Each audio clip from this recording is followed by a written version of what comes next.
Dito pa tayo na bebe. Hi! Hi people! Hi!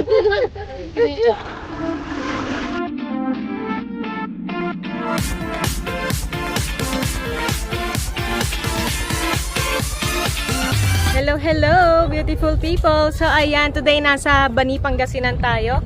At ito ang traditional salt bed, kung tawagin. Ito ay natural salt, rock salt. Na galing siya talaga sa tubig dagat. So, napaka-natural lang talaga niya. Walang chemicals na hinahalo dito. And natural na dinadry siya from the sun. So, gusto niyo bang malaman ang buong process? Samahan niyo kami today sa ating episode kung paano gumawa ng rock salt dito sa Pangasinan. Keep on watching! Asin na yan. Kanina lang nila yung pinaarawan. Oo, kanina lang ito. Tapos, isang araw lang nabubuo na. Mamaya 3 o'clock, tingnan mo ulit. Kaya 2. Picturean mo, mamaya may pagbabago na yan. So, ngayon ay 10:30 ata, 11. Oo. Ganyan siya. May sukat to eh, ganyan lang. Yung sukat niya. Oh.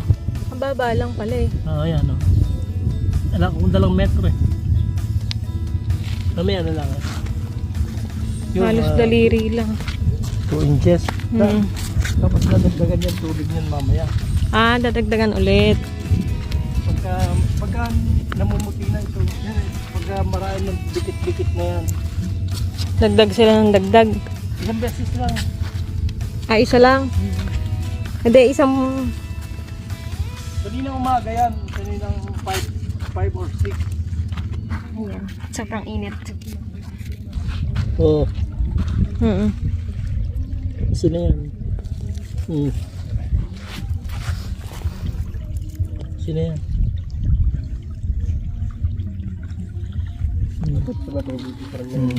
Pero araw-araw ang lagay ng tubig, di ba? Oo, araw. Tapos araw-araw din kayod. Ngayon medyo mahina hangin eh. Yung hangin kasi, yun ang nagpapalakas ng kayod. Yung malakas ang hangin, yung umiihip talaga. Lumilipad din buhok mo. Yun ang gustong gusto eh, lumilipad din buhok. Malakas makatuyo yun. Oo. Malakas makalipad ng tubig. Aya!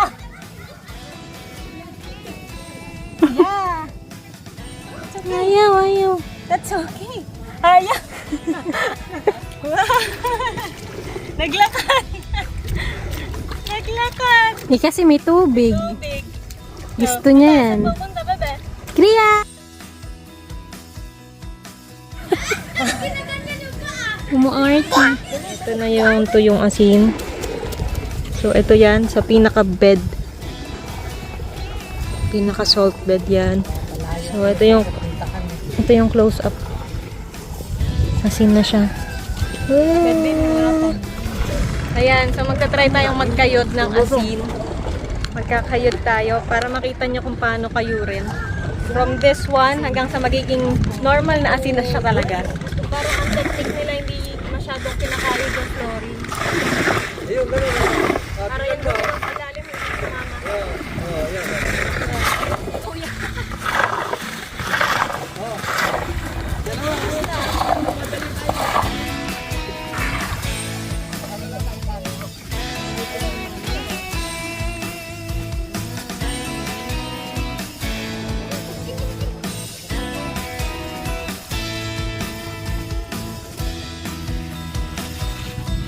Ayan, ito yung pangayod nila, kahoy lang siya.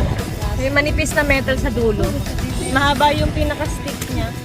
Kaya medyo nakakaganyan niya.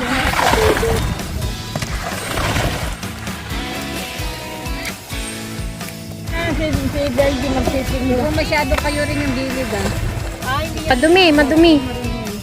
Saan paningit yun? Asa kanila. Ayun, yung gilid hindi daw sabak sa nakayod. Sabot sila yung Yan, nabigat na yan. Marami. Kasi dapat tinataboy dito. Iikot. Kailangan gagawin bundok sa isang doon sa malapit sa Tiklis. Ayun yung Tiklis oh. Dapat doon siya. Yan yung mga audience.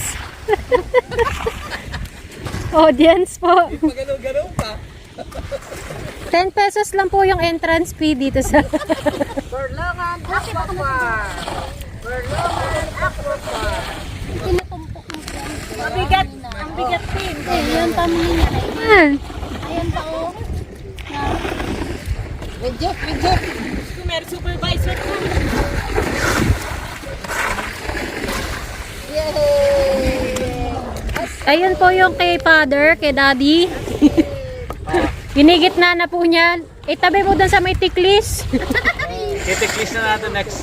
Yes. Tiklis.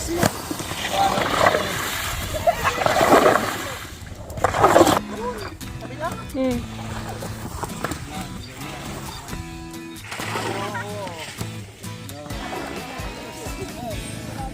Papasok ka na sa tiklis.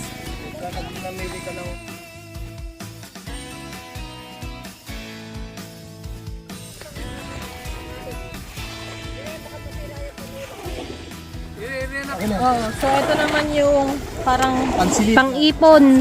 pang scoop. Ang silid.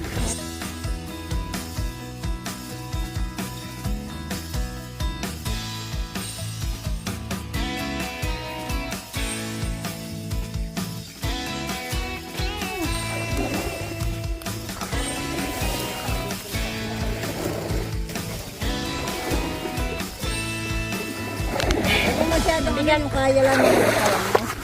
Sige. Bigat po talaga. Nakakapagod. Hiningal. Ang hirap. Ang laki rin kasi. Imagine lahat yung kinakayod nila. Tapos, after nito, bubuhatin pa nila yan. Kaya talagang malaking pagod. So, pagkatapos kayo rin, Pag marami tubig, ganyan yung pag-aalis. Ayan. Tinatanggalan niya ng maduduming tubig. madilaw na tubig.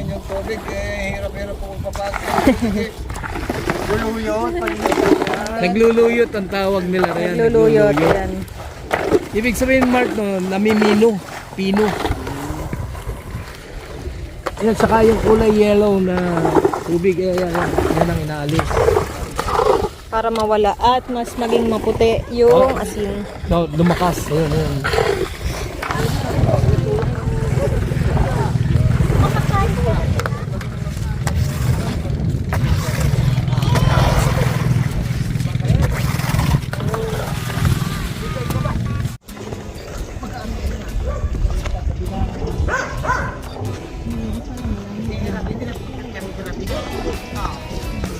Ayan, so from there, hahakutin nila yan papunta sa bodega. And macho-macho ni Kuya. Mabigat yan kasi mamasa-masa pa. Ayan yung bodega. So, dyan yan 20 i-stock. kilos isang kilometer. Pingga daw ang tawag doon sa panguha ng asin. Ayan, si Mark ang magbubuhat mamaya konti. Ang tawag doon? Yan. Sinasabit sa handle. Sabi sa handle. Parang magtataho lang, ganun. Lang. Dalawa ba talaga dapat? Yung nagbababa? Isang nagbababa, tapos isang nagsasalin. So, 10 ito. 5 yung nandoon sa kabila. Ito po ang ginagamit sa paggagawa ng asin. Tapaya. Tapayan. Ito ilalagay dito. Mm. Pagkakuan. May buhangin sa Pag ilalim. ano yan, yung pagdikit-dikitin, may buhangin din sa ilalim yan para tumigas. Buhangin dagat, ha? Oh.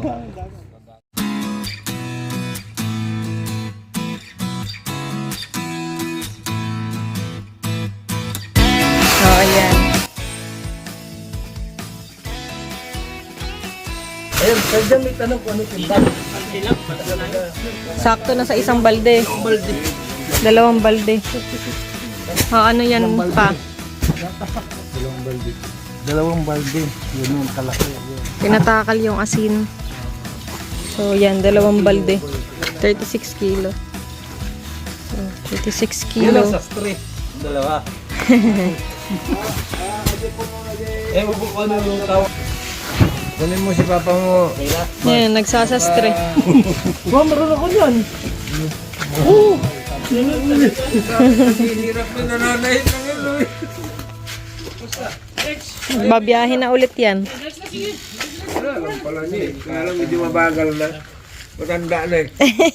Hindi, malaki-laki ng butas. Kahit ito yung karayong mag-isip. Hahaba pa. Mahaba yung karayom yun yung ginagamit. Eh, dating nagbibiyahe rin. Dating Bicol Boy yan, Bicol Boy.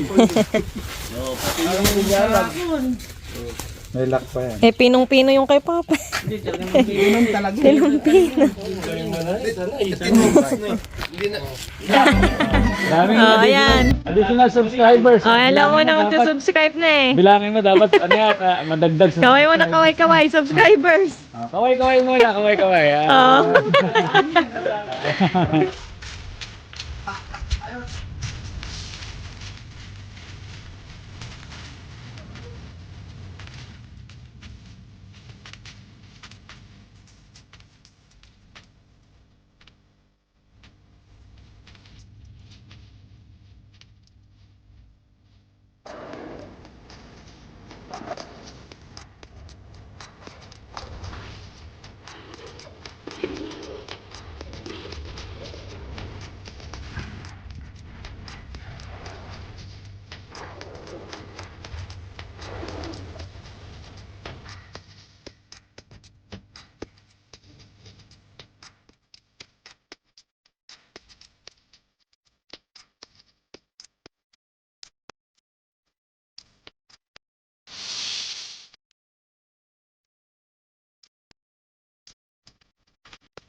Hi!